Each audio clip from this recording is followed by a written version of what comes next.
Mok. Pero bababa na kami kasi baka dumilim, may matatrap kami rito, hindi kami makakababa. Sobrang grabe yung fog, oh. Yun sila, baba na.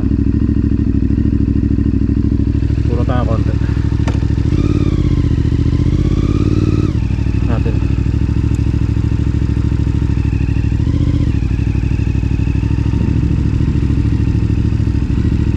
Ay nako, ayun yung dili, oh, yung ano, labo. Oh yeah.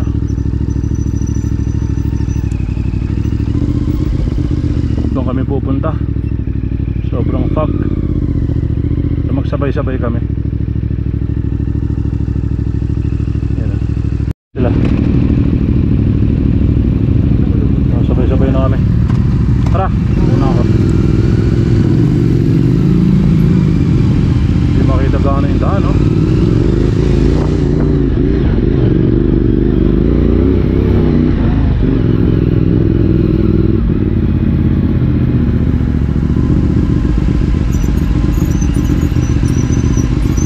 Sobrang hamog.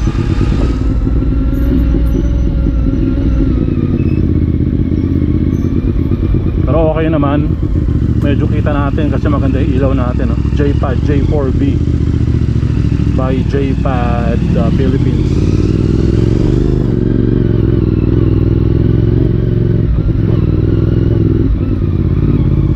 Ito yung bangin na delikado, eh.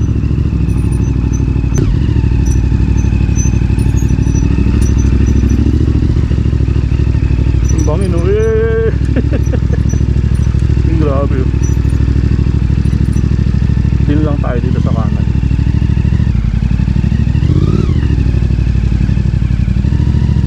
Yon. Agos, balikan natin sila. Amog. Sana ba?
Off-road mo dapat, eh, no?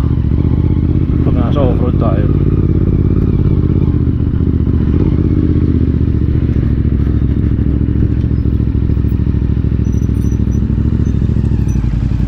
As rear brake lang, rear brake.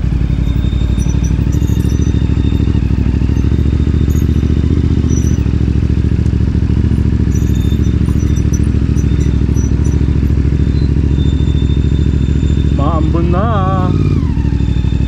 Kailangan na namin makalabas kasi umaambon, eh. Medyo madulas to, saka madilim.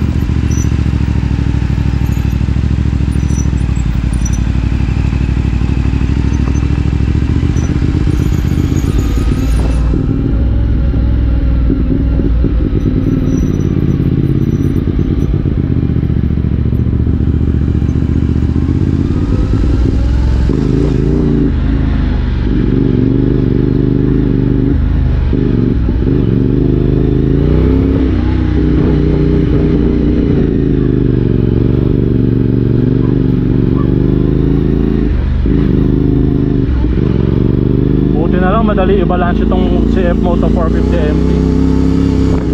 Madali siya i-balance, eh, oh.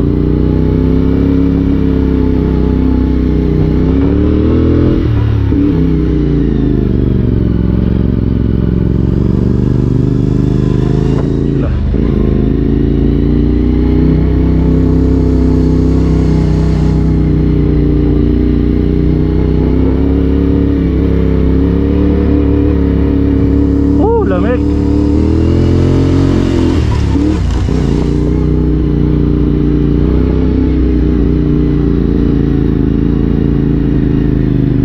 yan, no? Bakit nyo nasa kanan eh, dito tayo sa kaliwa para magka-problema man, safe tayo.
Ang ganda ng experience na to kasi hindi naman lahat ng ride mo sa ibang lugar ganito.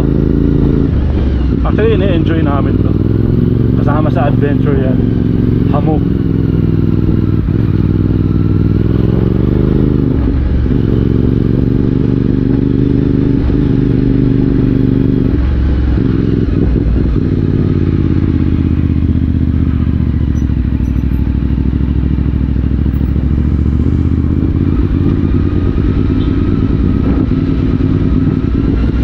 Hindi pa namin alam kung dito kami matutulog o uuwi kami kasi marang 5 to 6 hours ride going back to Manila.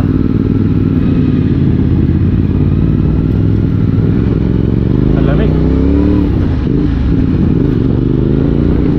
sarap gamitin ng 450 MT. Ayun, swabing swabe, hindi kahirap.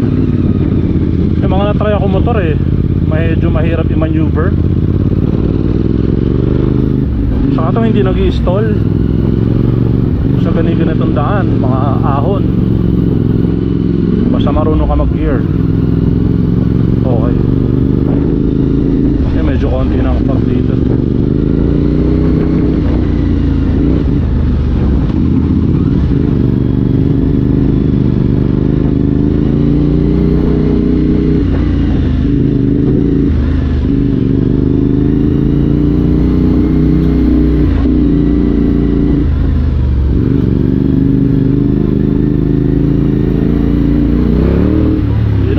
Foggy. So paglalabas kayo from Salaksak, Maliko, yan, ito, ganito. Actually kung saan ka pumasok, doon ka din lalabas. Dahan-dahan lang kasi one way lang to.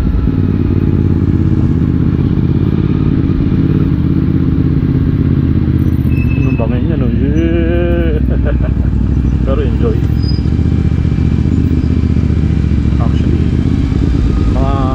Magmoto adventure, normal na yung ganito.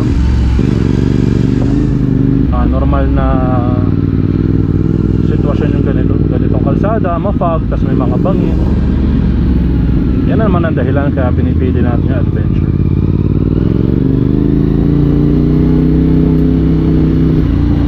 Tulad yan, may kasalubong. Ay dapat mabagal ka. So sige, balik ako natin kung saan kami matutulog, uuwi ba o hindi.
Nakakita kami ng kwarto.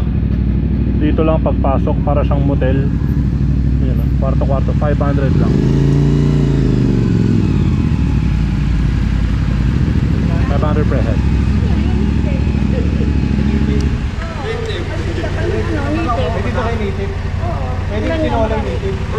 May nakita kaming kwarto, motel style, 500 lang per head. So mura. May binibenta silang native na manok. Paano tayo? Tinola. Native na manok, papatinola natin. Ano po ang kwarto natin? Alin po ang kwarto? Dito? O sige lang. Para grupo? Okay lang. Okay lang grupo kayo? Oo! Kasi alam ko, hindi pwedeng tigi-isa talaga yan. Sobra pa nga eh. Oh, laki ng kwarto. Ano pa pangalan nitong tulugan niya? Yan, Maliko Travel Lodge. Maliko Travel Lodge. So pagpasok nyo lang ng Maliko, makikita nyo to sa kanan. May maraming kwarto. Native na to? Meron tipigan. Nakitag kayo? Oh, papanative na manok pa to. Yung... So pahinga muna kami, tinan natin. So yan, nagpaluto tayo dito. Sa kanila pwede ka magpaluto. Pinikpikan, no? Yeah. Good evening po. Yan. Pwede ka dito magpaluto pag nagtumpa ka. Ano yan ang pangalan ulit ng lugar niya? Maliko. Maliko Inn. Travel Lodge. Maliko Inn Travel Lodge. Ayan, punta kayo dito kasi yung kayo nila nanay tsaka nila tatay. Yun, pinikpikan, baby. Mau rice pera. Brown rice pa ang magiging kanin natin. So yun, hinihintay lang namin maluto. Tulog. So dinner time, anong ulam? Brown rice. Brown rice. Uy, katabi ko na to, longganisa. Pinikpikan na marami. Sarap ng luto natin. Thank you pala nanay. Oh, let's go. Let's eat.